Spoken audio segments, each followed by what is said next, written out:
Hey, Dani K coming to you from Dani K Gym and Wellness. Today's tip, we've talked a lot about doing, like people overeating or, how to like curb, certain cravings and like what things to eat when you're feeling, like emotional, you're going to overeat this or overeat that or, crave this or crave that. We've never touched on, when people get emotional or stressed and they don't eat. So for me, that's that's me. Now I have, for those of you that do not know, back in the day, it's like alcoholism. You never recover. So I mean, you recover, but you never get cured of an eating disorder. So I've been in control of anorexia and bulimia. So back in the day, that's what got me into doing all this, and that's why I'm such a stickler for nutrition, is because I saw how nutrition screwed up my life and my body, or your lack of nutrition screwed up my life and my body, and how proper nutrition brought it to where I'm at now, where I'm at today, where I, started 23 years ago with all of this and in control of my anorexia and bulimia. Now, that said, I am in control, and however, when I get stressed, when I get, emotional, my, like, crutch, if you will, is not eat.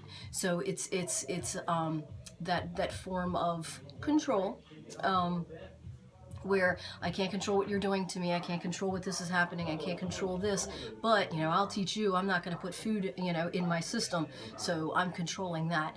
But it's also just that, like, a lot of people say, I wish I had that issue when I was, when I'm stressed, or when I'm depressed, or when I'm upset or emotional about something. I wish I didn't eat. No, what overeating or undereating is still damage to the body.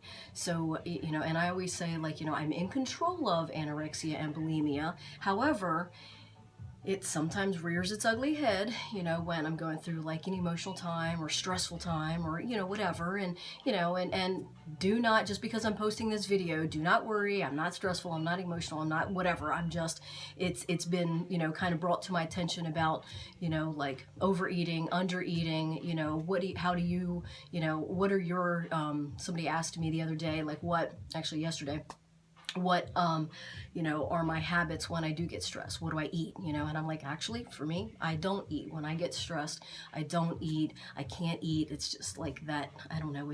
I just can't put food in my mouth when I'm stressed or upset or pissy or angry, or I just get into that.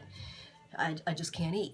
And that stems back from or to my eating disorder. So, I'm just bringing this to your attention that not everybody, when they're depressed or sad or emotional or pissy or mad, reach for food as comfort.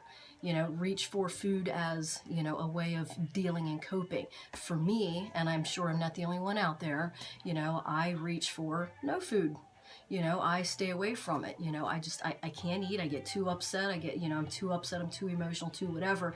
And so I can't eat. So, and that's not good. So you need to eat. And then of course, it takes me a few hours, maybe a day or, something. And then I'm just like, shake it off, because I know that this is not the right thing. I have to get back into eating proper. I can't let them, because actually in actuality it's all about a control issue, where I say, I can't control this and can't control that, so I'm just going to shut off and and not eat or whatever. But actually I'm still allowing them to control me. So by them upsetting me, or that situation depressing me, or that situation upsetting me to the point where I don't eat, that situation is controlling me. So I have to take back my control and realize that even if I drink a protein shake, because I can't, I still don't have the emotion or the strength, so to speak, the emotional strength to chew and eat and, and all that. I drink a protein shake. So at least I'm getting something in my system.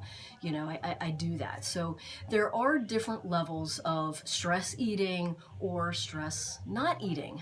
People out there, there's different ways of doing that. And, people say, oh, I wish I had your problem where you didn't eat, because I overeat. Well, probably overeating is better than not eating, because when you're not eating, you're starving your muscle and storing fat. So I'm not doing my body a service by, not eating. So, but like I said, I've gotten that in control.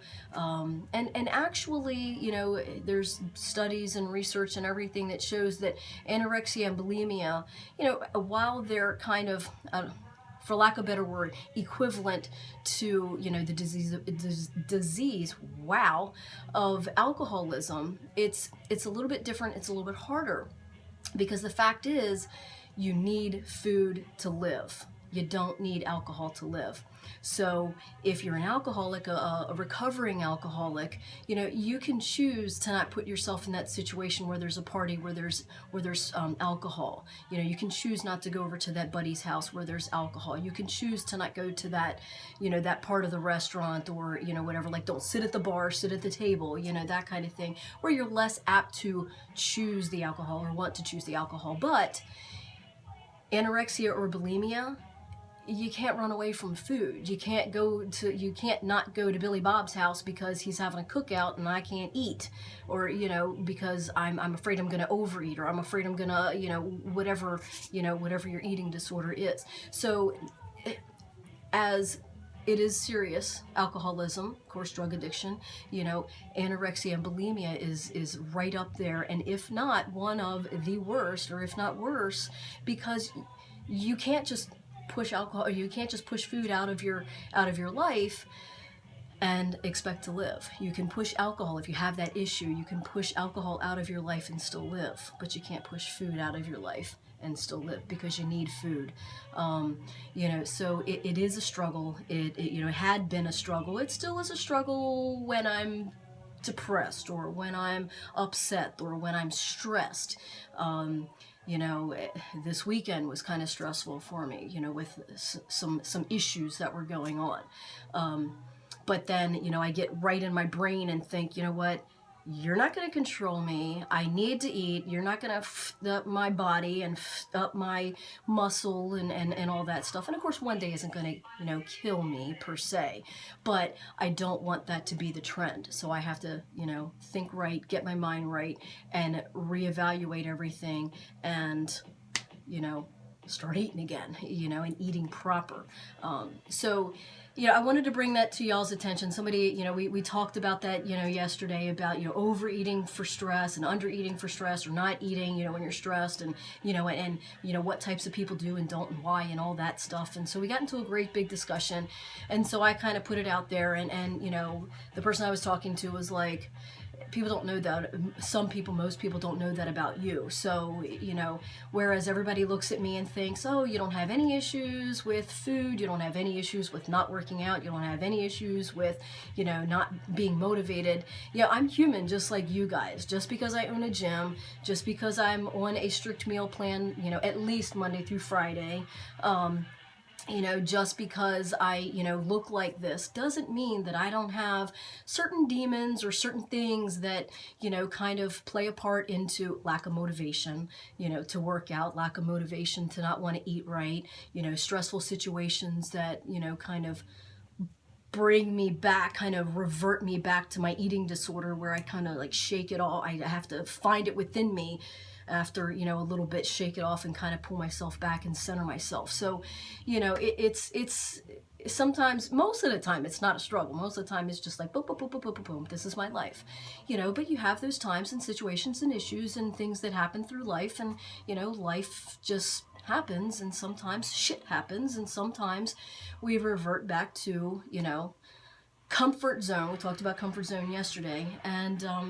we have to constantly stay going forward, and it's okay. Like, I find myself, I'm not going to beat myself up just because I ate breakfast, but then something happened that was stressful and upset me and jarred me and got me to the point where, like, screw it, I can't eat.